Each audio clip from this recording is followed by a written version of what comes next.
Abdoulaye, un jeune homme noir de 22 ans, a quitté son village natal en Afrique avec l'espoir de trouver une vie meilleure à Paris.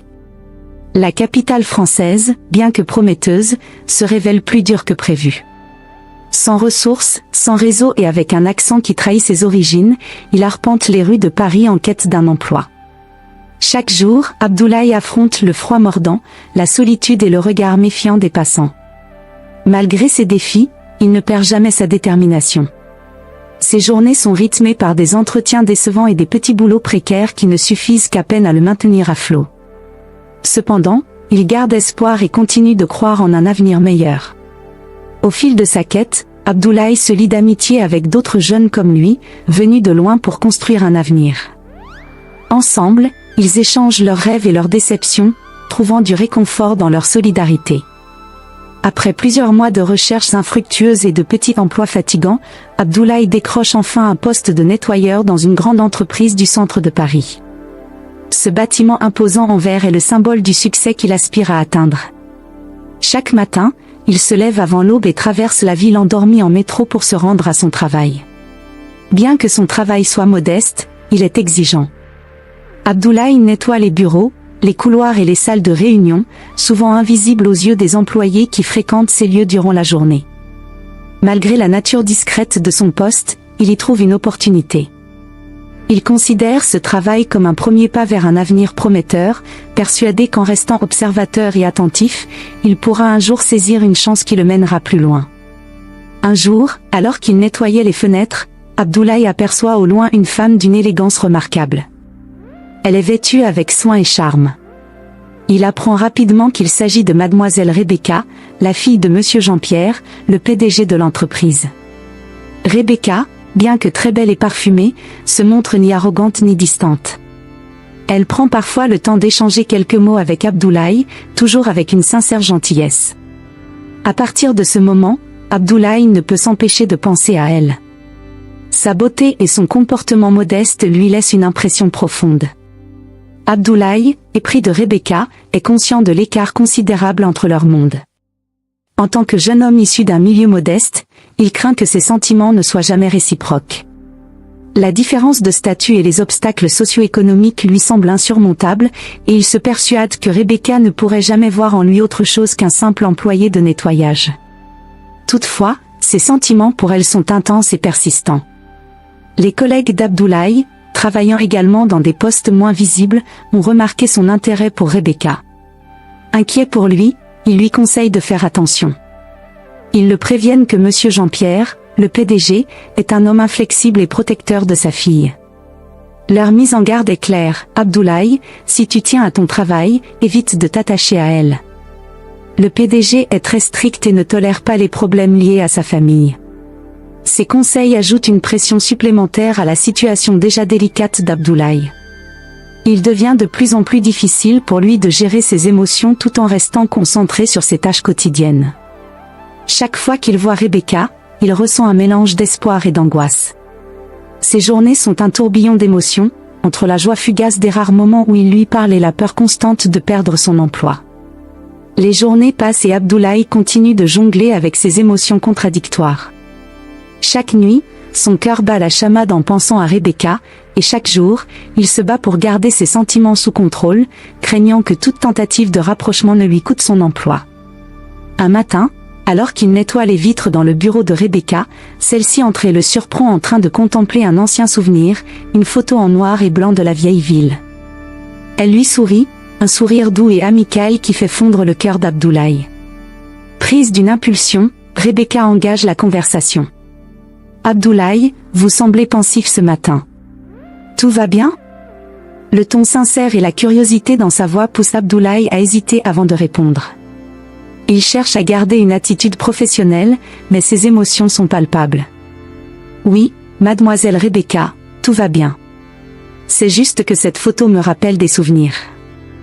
Rebecca, intéressée, le pousse à en dire plus. Des souvenirs de votre enfance? Abdoulaye, un peu mal à l'aise, hoche la tête. Rebecca, voyant la tension sur son visage, propose d'écouter son histoire pendant qu'elle prépare son café. Elle l'invitait à s'asseoir pour un moment. Abdoulaye, hésitant mais touché par sa gentillesse, accepte. Ce moment inattendu de complicité offre à Abdoulaye une lueur d'espoir. Au fil des semaines, les échanges entre Abdoulaye et Rebecca deviennent plus fréquents, bien que toujours empreints de précaution. Rebecca, sensible aux qualités de son interlocuteur, commence à voir en lui quelqu'un de plus qu'un simple employé. Elle est touchée par sa simplicité, sa sincérité, et la manière dont il parle de ses rêves et de ses espoirs. Cependant, elle reste consciente de la complexité de leur situation. Abdoulaye, de son côté, est partagé entre le bonheur de ces moments et la peur constante des répercussions. Ses collègues continuent de le mettre en garde, et l'ombre de Monsieur Jean-Pierre plane au-dessus de chaque geste et de chaque regard échangé avec Rebecca. Le soir tombait, et Abdoulaye se préparait à rentrer chez lui après une longue journée de travail. Il était fatigué, mais ses pensées étaient encore tournées vers Rebecca, comme toujours. Alors qu'il ramassait ses affaires, il entendit une voix douce derrière lui. « Abdoulaye, excuse-moi de te déranger, mais j'ai vraiment besoin que tu me rendes un service. » Il se retourna rapidement, surpris de voir Rebecca se tenir là, visiblement gênée mais déterminée. Son cœur accéléra en entendant son prénom prononcé par celle qu'il admirait tant. « Bien sûr, mademoiselle Rebecca, » répondit-il, essayant de cacher sa nervosité. « Que puis-je faire pour vous ?» Rebecca sembla hésiter un instant, puis elle prit une profonde inspiration avant de parler. « J'ai une réunion importante demain matin, et je dois absolument préparer des documents ce soir, mais je suis en panne d'électricité chez moi. J'ai vraiment besoin d'aide pour les imprimer. Est-ce que tu pourrais m'accompagner chez moi pour m'aider à les préparer ?» Abdoulaye fut pris de court. L'idée d'aller chez elle, d'entrer dans son monde privé, l'effrayait autant qu'elle le remplissait de joie. Il savait que cela risquait de créer des complications, mais l'idée de pouvoir l'aider et passer plus de temps avec elle était irrésistible. « Oui, bien sûr, » répondit-il finalement, essayant de cacher son excitation. « Je serais ravi de vous aider. » Rebecca sourit, soulagée, et ils se mirent en route ensemble vers l'appartement de la jeune femme. Le trajet se déroula en silence, ponctué par quelques échanges de banalités. Mais à l'intérieur, Abdoulaye bouillonnait d'émotions contradictoires, la joie d'être près d'elle, mais aussi l'angoisse de franchir une limite invisible. En arrivant chez elle, Rebecca le fit entrer dans un appartement cosy et élégant, à son image. Elle le guida vers son bureau, où les documents étaient éparpillés un peu partout. « C'est ici que je passe mes soirées, à travailler », expliqua-t-elle en souriant. « Désolée du désordre, je n'ai pas eu le temps de tout organiser. » Abdoulaye secoua la tête, un sourire sincère aux lèvres. « C'est parfait comme c'est, » dit-il doucement. « Je vais vous aider à tout mettre en ordre. » Ils passèrent les heures suivantes à travailler côte à côte.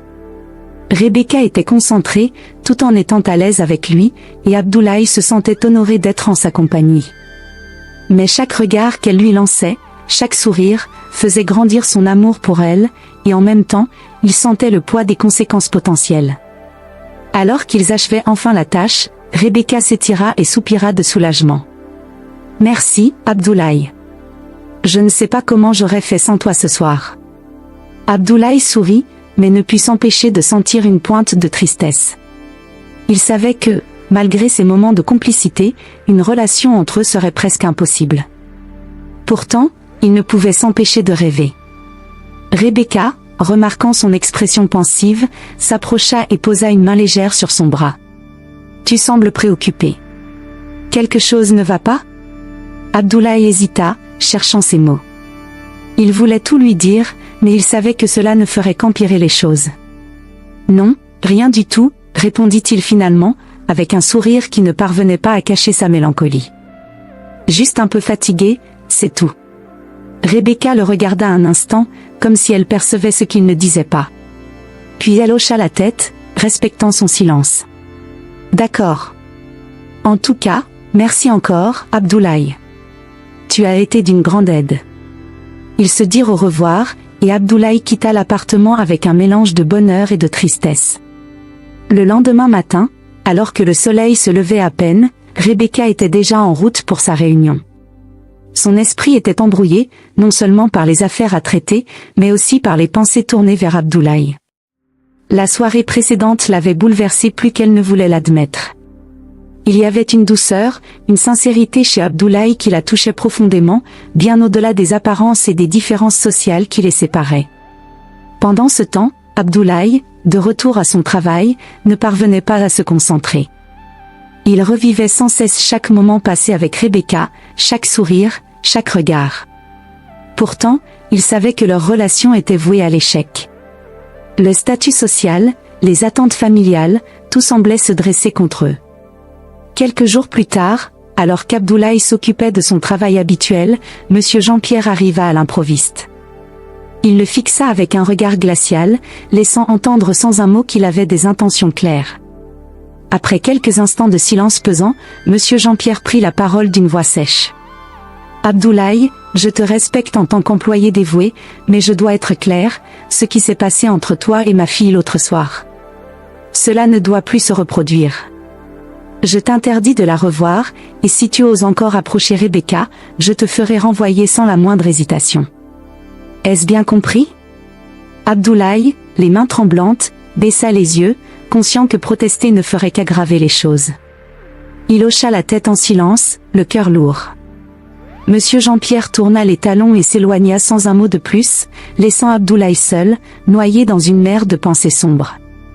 Le jeune homme savait que le père de Rebecca n'était pas du genre à menacer en l'air.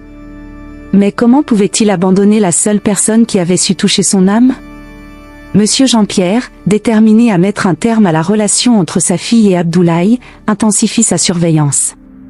Il engage des agents privés pour suivre Rebecca partout où elle va, veillant à ce qu'elle n'ait plus aucun contact avec Abdoulaye.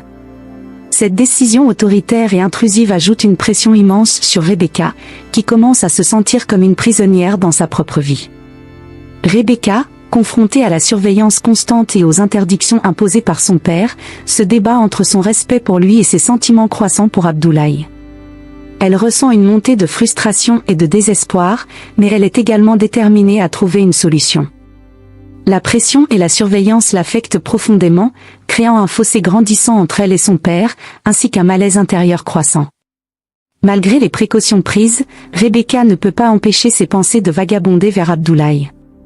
Chaque moment passé avec lui a laissé une empreinte indélébile sur son cœur, et elle lutte pour comprendre comment résoudre cette situation difficile.